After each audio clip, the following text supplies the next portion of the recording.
How to launch UL Seanad.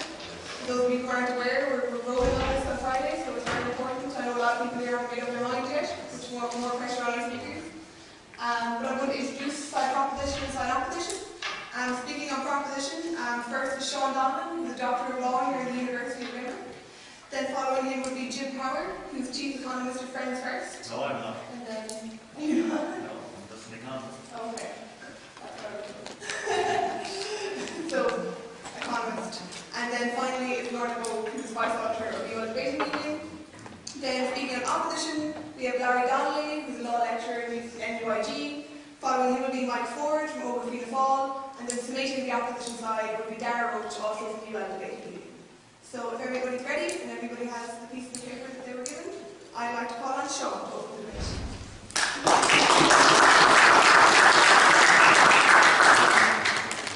Just like my lecture in here, you're all spread out.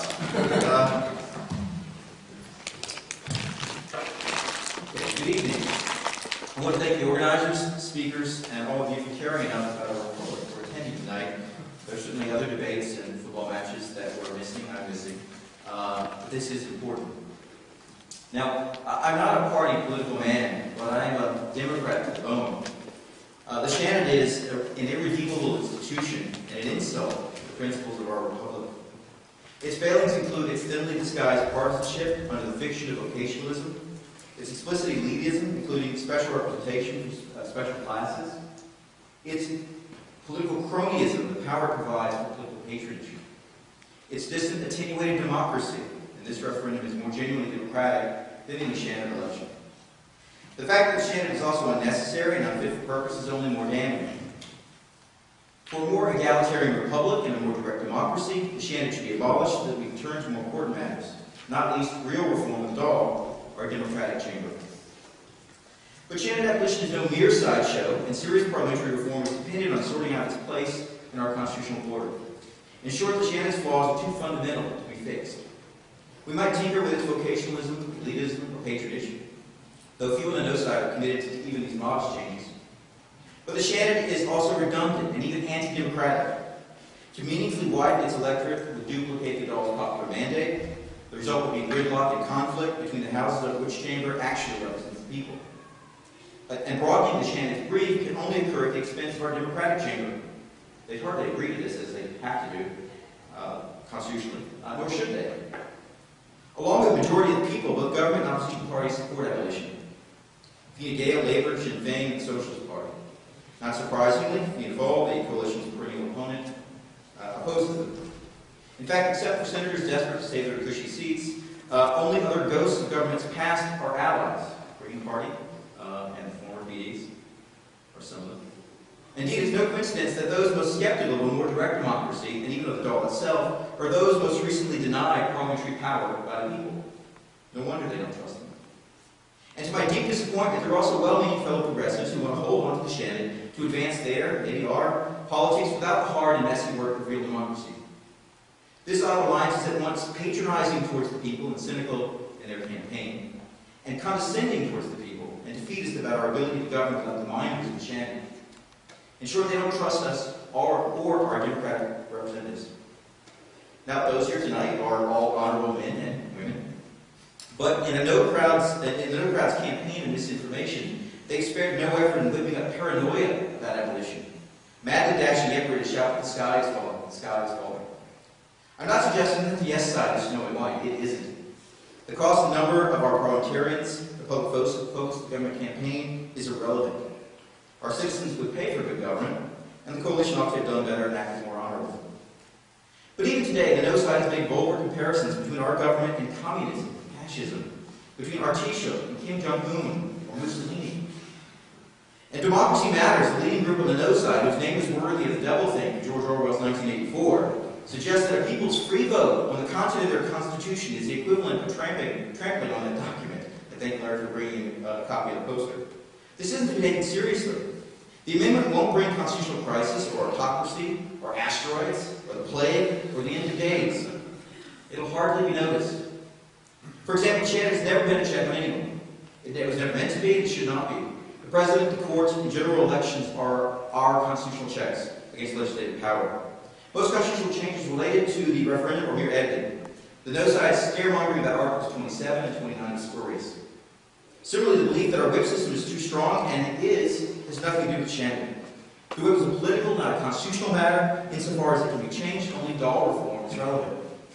If anything, abolition will remove a teacher's power to reward cronies with cushy seats in the Senate.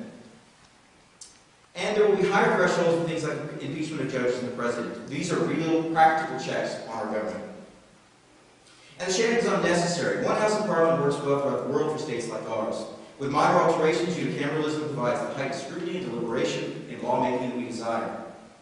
And it would do so with a single mandate for the people through our genuinely democratic general elections. There would be no tug of war between chambers. We have bicameralism because the British did, and because the Seanad once provided a safe haven for Southern Unionists. Bicameralism is a holdover from the past, from the feudal past, from our colonial past. It isn't made for democracy, and a modern state like ours that muddies the popular will, it doesn't protect it.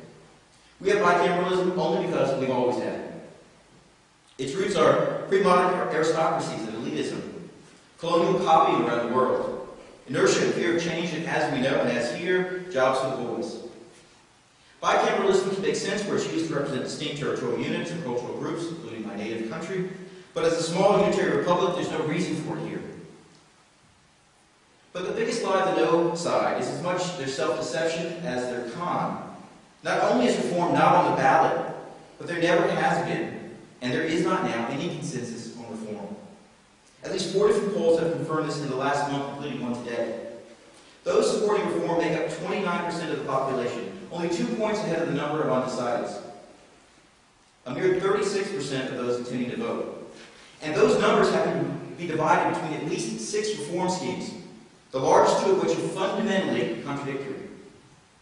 And we should be grateful that this problem exists, because the no side wants to solve the real problems of our republic with gimmicks and fantasy. Even though that's how we bungled the creation of Seanad back in the 1930s, the failed product of a failed decade.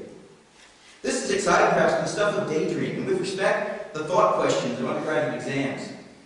In addition, the best-known schemes of current senators and their patrician allies still perpetuate the fiction of vocationalism, the elitism of university set-asides, and political patronage. They're barely reforms at all. They're most novel in their attempt to give special representation for special interests, but this neo-vocationalism has succeeded nowhere. Ironically, the most radical schemes have the info itself, though no one is talking about it. This is true because it's unworkable, and because it conflicts fundamentally with the pet schemes of their own allies.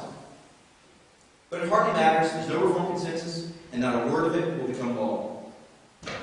And as I say, but I say this with optimism, in fact, because the realism of Democrat, who wants a more egalitarian republic and a more direct democracy than any of the so-called reforms provide for. In conclusion, the Seanad must be abolished. It's elitist, undemocratic, and wholly unnecessary. It shouldn't be tolerated in a republic. But it's important to remember that abolition takes effect after the next general election. Government reforms already proposed on doll committees and gender quotas have real practical potential. But like others, I believe that more can and should be done.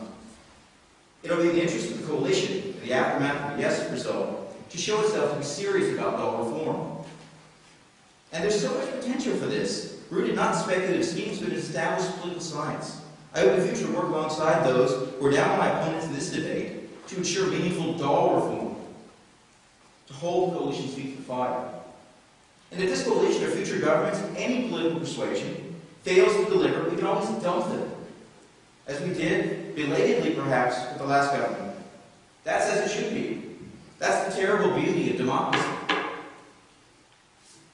Our republic doesn't need Seanad minders, but more active and engaged citizenry. We need more direct unicameral democracy, not passing bicameralism, to pressure our public representatives to do our bidding. Oversight of our politicians is our responsibility as citizens, and unlike the no side, I have faith that the average people can do this. Don't be conned. A no result is a vote for the status quo. Vote yes for real change, and then help to make it happen. Thank you for your attention.